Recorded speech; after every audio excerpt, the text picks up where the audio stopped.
I had just been scoping out Netflix yesterday, browsing.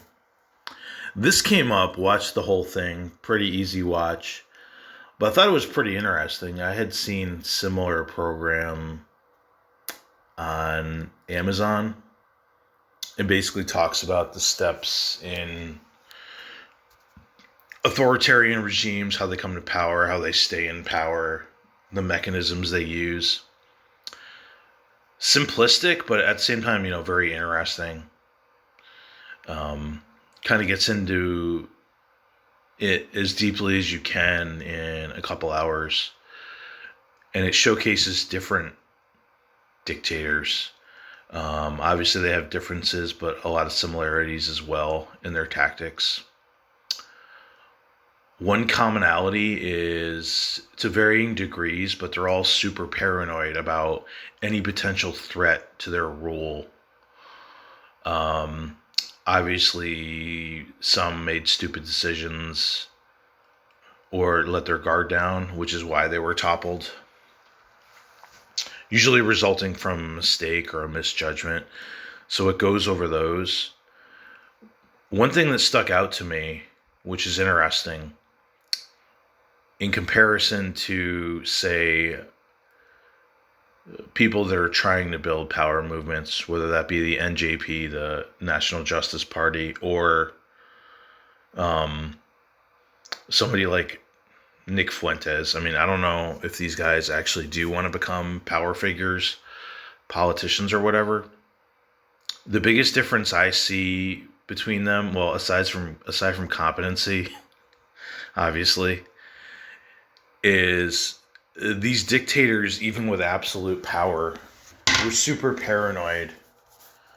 Maybe not 100% of the time. Like I said, sometimes they let down their guard or that they misjudged. But they were all super paranoid about making sure they were seen as favorable by the people. And we're talking about people with absolute power.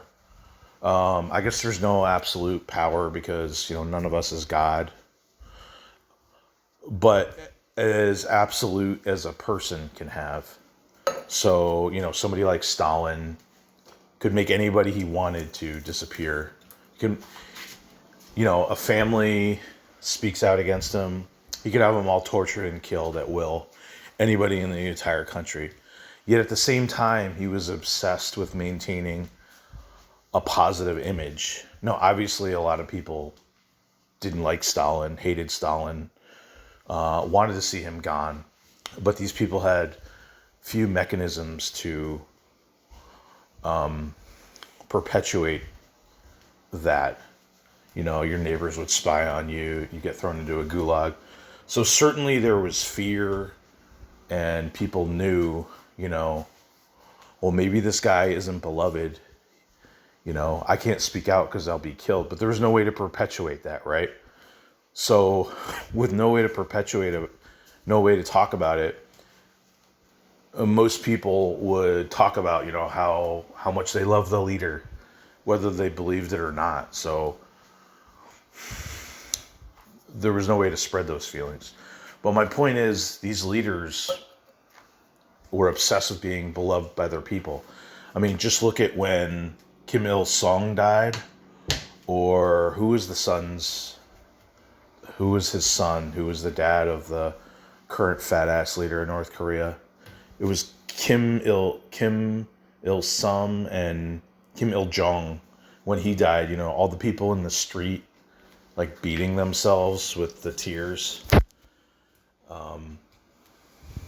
That's how these leaders wanted to be seen, all of them.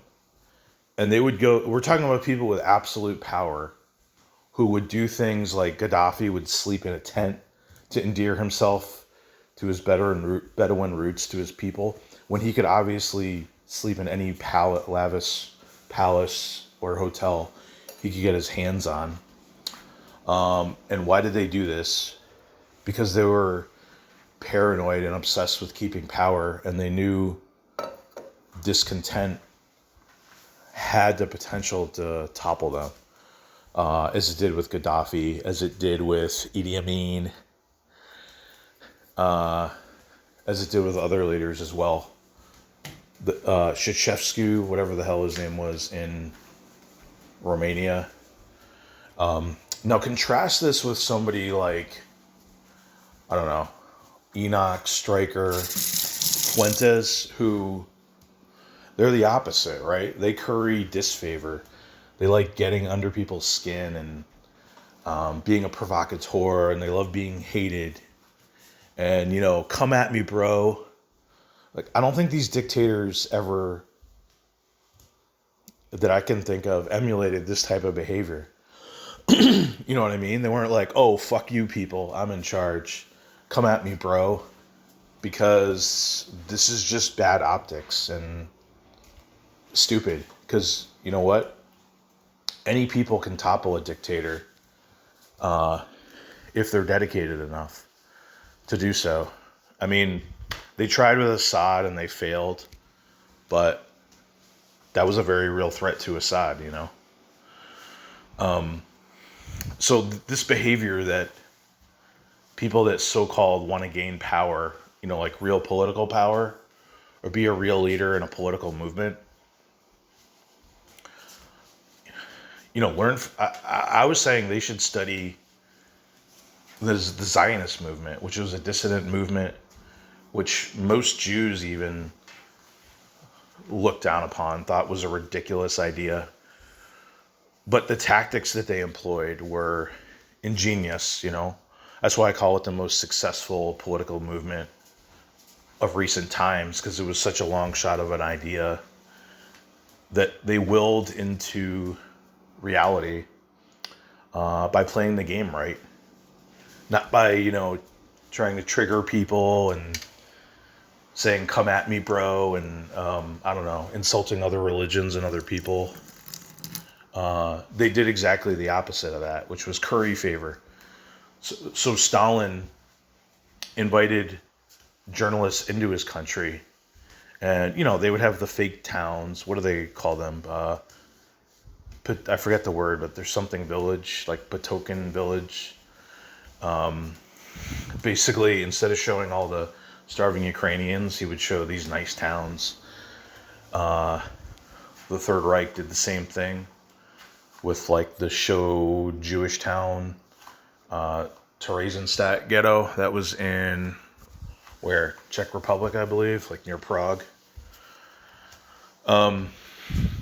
So like somebody who wants to gain power should be doing the opposite of what guys like Fuentes and the NJP do. And that's why I look at these guys as provocateurs.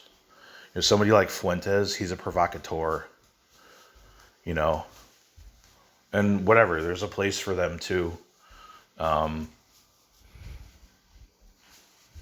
They get attention, there's gibs, there's money, there's whatever, books, but then there's also the downside of getting canceled. You look at Milo. What the fuck is Milo doing now? I think he's on like, third rate social media.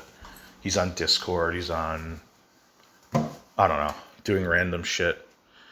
But once he lost Twitter, that was a huge deal for him. Twitter, Facebook, Twitter, YouTube, whatever. Maybe the exception is Donald Trump, because obviously he's a provocateur. And he was able to turn that provocateur goodwill into becoming the most powerful man in the world, or earning the most powerful, president's considered the most powerful man in the world. I don't know if that's true 100%. But he was able to pull it off. But Donald Trump is a unicorn. And even then, he, soiled his goodwill. His political goodwill, his political capital with all of his antics, where now he's kind of radioactive too. So the principles they talk about in this show apply to any regime. Even in the United States, we're not a dictatorship. We have split power, but they call it wagging the dog, where politicians deceive and frame things. So these are just natural kind of natural human characteristics that exist in government. But it's a really interesting show. easy watch, easy read. Well, no, it's not a read. It's not a book. Whatever. It's an easy watch. Quite interesting. I would recommend it. But that was just my thoughts on what differentiates these dictators, which is a little surprising, right? I don't know. Half surprising, half makes sense that somebody like Hitler, somebody like Stalin with absolute power and absolute rule, as much as a person can have, are really some of the most obsessed people about making sure the people love them. I mean, yes, there's fear, like in Machiavelli, he talks about what's better, being loved or being feared. The best is both, right? You want you want your haters to fear you, and you want your supporters to love you and provide that base of support. So most of these dissidents, it seems like they don't understand this very basic lesson. It's more they prioritize getting attention and clicks and generating outrage. And how's that working out for them? You know, not too well. But there are some, somebody like Rush Limbaugh was a provocateur, but he didn't push the bar so far where he was decapitated. They tried very hard. They came close. Somebody like, damn it, forget his name now, but the Canadian professor that talks about lobsters and cleaning your room. Damn it, can't remember his name. Hate that, but they came for his ass really hard to cancel him, to decapitate him. And well, he talks about this. I don't know. There's some interview on YouTube where he says, somebody asked him like, well, how come they didn't cancel you? And he said, they tried. They came at me with everything they had. They failed. But while he is a dissident and he's definitely somewhat of a provocateur, he didn't go out there and be like, oh yeah, fuck trans people, you freaks. What are you going to do about it, Because then he might have been canceled. So if the most powerful men in the world understand this, that although they're the most powerful people in the world, there's limits to their power, and they can scuttle themselves, they can sabotage themselves, then certainly peons like, Enoch or Nick Fuentes should know this, or other dissidents. Yeah, I don't know. I don't really have anything less left to say on that. So everyone have a good day. Check out this show. I earned a lot of hate for that Fuentes video. So it's probably like these videos I make, they're probably the most lopsided ratios ever, but I enjoy doing them because the losers flock to them. I would say the NJP people got much more upset than the Fuentes people. But I don't know. People are still viewing that video too. Anyway, everyone have a good day, a good week.